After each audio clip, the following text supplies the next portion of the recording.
Bismillahirrahmanirrahim. Assalamualaikum warahmatullahi wabarakatuh. Alhamdulillah sallallahu wasallam wa baraka ala Rasulillah Muhammad ibn Abdullah wa ala alihi wa sahbihi wa man walah wa la haula wa la quwwata illa billah. Pada pertemuan kita pada bulan lalu kita sudah berbicara seputar niat seseorang yang mau mendapatkan ilmu. Orang yang mau mendapatkan ilmu karena ingin dipuji orang, lebih baik jangan dekati ilmu. Karena apa? Ilmu tersebut malah akan menjadikan orang tersebut semakin jauh daripada Allah.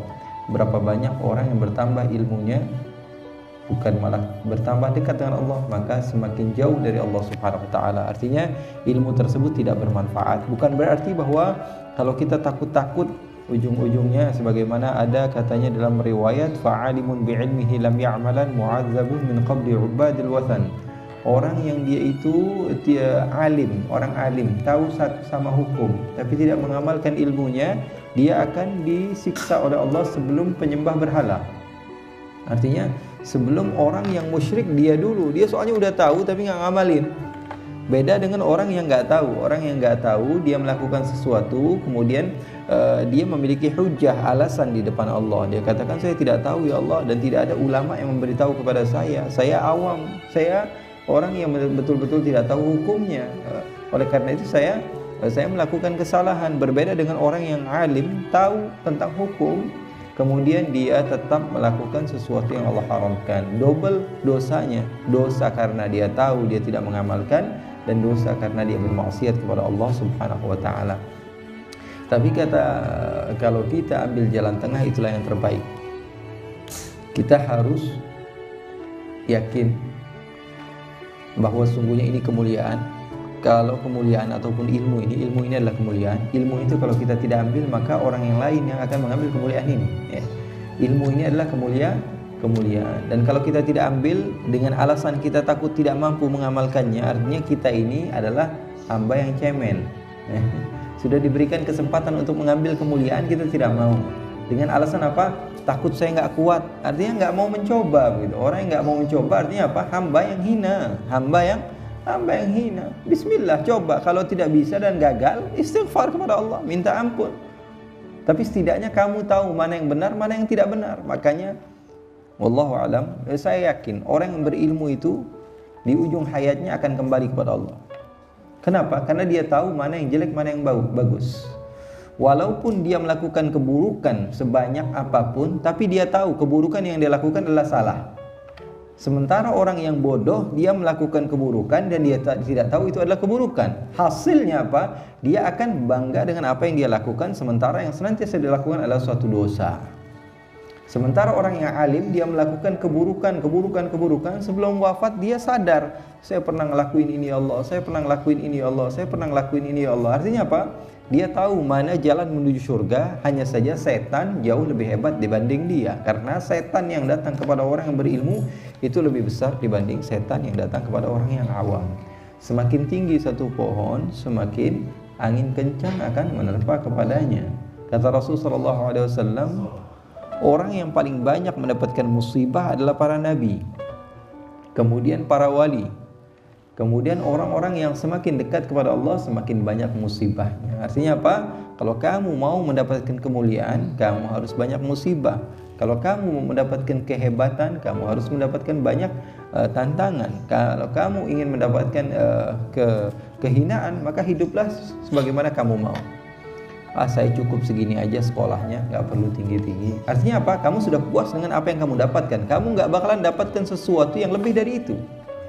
Kamu sudah dapat gaji, sudah lumayan, saya 2 juta sebulan ini sudah oke bagi saya, atau 1 juta sebulan saya sudah oke, saya sudah bisa hidup. Artinya apa? Kalau kamu katakan itu tawakal, itu bukan tawakal. Artinya apa? Kamu sudah cukup dengan kehidupan kamu. Kamu tidak mau mendapatkan sesuatu yang lebih sehingga kamu mampu mendapatkan pahala yang banyak. Karena pahala itu bukan hanya dengan salat, tapi dengan uang yang banyak kamu bisa berderma, uang yang banyak kamu bisa membantu, uang yang banyak kamu bisa melakukan amal ibadah yang dicintai oleh Allah Subhanahu wa taala. Artinya apa? Kalau kamu puas dengan diri kamu, maka kamu tidak akan mendapatkan apapun. Pokoknya dalam urusan agama, urusan dunia, puas kepada diri sendiri itu adalah apa? Kunci kegagalan. Wah, saya alhamdulillah. Dia katakan alhamdulillah, saya mah sudah cukup lah. Yang penting sholat 5 waktu saya jaga, sholat sunnah rawatib saya sudah lakukan, sisanya alhamdulillah, yang penting itu saja saya. Artinya apa? Dia nggak bakalan nambah-nambah. Begitu juga orang yang kerja gitu, orang yang bisnis, dia katakan saya alhamdulillah sudah segini, saya mau udah cukup. Artinya apa? Dia tidak akan mendapatkan sesuatu yang lebih banyak. Orang yang tidak pernah puas dengan dirinya sendiri, oh saya ini di kampung saya paling alim nih, tapi kalau saya keluar sedikit saya kerdil, saya nggak dianggap sama orang. Artinya apa? Dia akan memiliki semangat untuk lebih menuntut ilmu. Di kampung saya paling kaya, alhamdulillah nih saya paling kaya. Coba keluar sedikit, ada yang lebih kaya, dia akan lebih semangat lagi untuk mencari harta. Begitu juga ibadah, dia terbiasa untuk ibadah yang banyak, tiba-tiba dia keluar, banyak orang yang wali yang lebih banyak ibadah kepadanya. Sehingga apa? Sehingga dia lebih semangat untuk beribadah. Tapi kalau dia puas dengan dirinya sendiri, maka dia tidak akan pernah mendapatkan apapun, dan itu adalah kunci kegagalan. Ya. Cara sukses adalah dengan tidak pernah puas dengan diri sendiri. Cara sukses dalam segala hal adalah ketika seseorang tidak pernah puas dengan pencapaiannya, dia tidak pernah puas. Begitulah manhaj para sulaha, orang-orang soleh, para wali. Mereka tidak pernah puas dengan apa yang mereka lakukan. Bahkan di antara doa-doa mereka apa? Ya Rabbana a'tarafna bi anna naqtarafna wa annana asrafna ala ladha ashrafna. Ya Allah, ya Tuhan kami mengaku sesungguhnya kami banyak dosa, dan sesungguhnya kami ini teledor dengan kehidupan kami, dan kami sesungguhnya sudah dekat sekali dengan api neraka. Nurai lil khalaiq walil wara nunafiq. Setiap melihat manusia kami pura-pura seperti orang yang baik, setiap melihat manusia kami seperti orang yang munafik. Naqulu bil lisani, senantiasa kami berkata dengan lidah kami, ma laysa fil janani, apa yang tidak sama dengan hati kami. Kami senantiasa berkata kepada manusia dengan lisan kami, dengan lidah kami, tidak pernah sesuai dengan apa yang ada dalam hati kami. Artinya apa? Artinya mereka senantiasa sadar diri, walaupun ibadah mereka banyak, akan tetapi mereka senantiasa tidak puas dengan apa yang telah mereka capai. Itu adalah kunci kesuksesan dalam urusan dunia dan urusan akhirat. Sekarang, kemarin kita sudah bahas masalah niat seputar belajar agama. Seperti sekarang kita ini niat kita mau belajar, mau ngapain? Biar dibilang orang baik. Lebih baik jangan, katanya. Kesian guru kalian. Guru yang mengajarkan kepada kalian, artinya apa? Dia ikut andil di dalam kemaksiatan kalian, dia ikut andil dalam kesesatan kalian, dia mendapatkan dosa sama seperti ketika kalian mendapatkan dosa.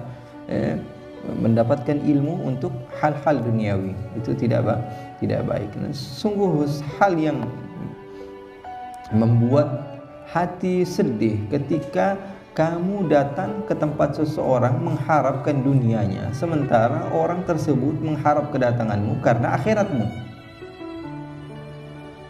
Aib sekali sepertinya. Kamu datang ke rumah orang berharap dunia mereka, sementara mereka mengharap kedatanganmu karena akhirat kamu. Artinya apa? Kamu sekarang sedang menjual akhirat kamu dengan dunia mereka. Artinya apa? Dunia itu hina, ya akhi. Dunia itu hina. Kecuali sesuatu yang bisa membawa kita kepada akhirat. Memang boleh, tidak ada yang melarang. Tapi ya ingatlah, usia kita ini paling panjang 70 tahun. 70 tahun itu sesuatu yang sebentar. Tidak terasa sudah 40 tahun, sudah 50 tahun, sudah 60 tahun, tidak terasa. Kalau kita tidak ada pencapaian akhirat kita, orang tua kita susah di akhirat, orang yang kita cintai susah di akhirat, anak kita tidak ada tarbiyah yang baik. Artinya apa? Artinya kalau sudah usia kita sampai kepada 40 tahun, 50 tahun, ya Allah, kami ini sudah terlalu banyak ya Allah melakukan hal-hal yang negatif yang kami sendiri tahulah. Tidak perlu semua orang tahu, kami tahu siapa diri kami. Kami sudah 20 tahun, 30 tahun sudah capek dengan main-main, sudah cukup. Sekarang ini saya mau fokus untuk membahagiakan orang tua saya, untuk membahagiakan anak-anak saya, untuk membahagiakan orang yang dekat dengan saya. Saya ingin berjuang untuk akhirat saya. Kalau satu hari saya mendapatkan satu pahala, artinya dalam satu tahun saya mendapatkan ratusan pahala. Kalau satu hari saya mendapatkan ribuan pahala, berarti dalam satu tahun saya sudah mendapatkan beberapa pahala. Ayo, mulai dihitung, di-manage ibadah kamu, supaya ketika kamu di akhirat, kamu mendapatkan sesuatu yang istimewa di sisi Allah Subhanahu Wa Taala. Karena kalau sudah masuk kubur nggak bisa balik lagi, udah masuk kubur gitu. Dan tiba-tiba kita nggak ada yang tahu, kita lagi sakit, tiba-tiba sudah bangun-bangun dalam kubur. Kata Rasulullah SAW, "An-nasu niyamun wa idza matum intabahu." Manusia itu semuanya tidur, kalau mereka mati baru mereka sadar, ya Allah, ini hakikat kehidupan yang sebenarnya. Na'udzubillah min dzalik. Mudah-mudahan kalau Allah kasih kita sentilan di dalam hati kita, artinya itu isyarat Allah inginkan kebaikan kepada kita. Kalau dikasih sentilan, artinya Allah ngasih kode begitu. Allah ini sayang banget sama kamu, ayo berubah. Ayo berubah. Kalau nggak mau berubah artinya apa? Hati kita ini emang sudah kotor. Hati kita ini sudah mati.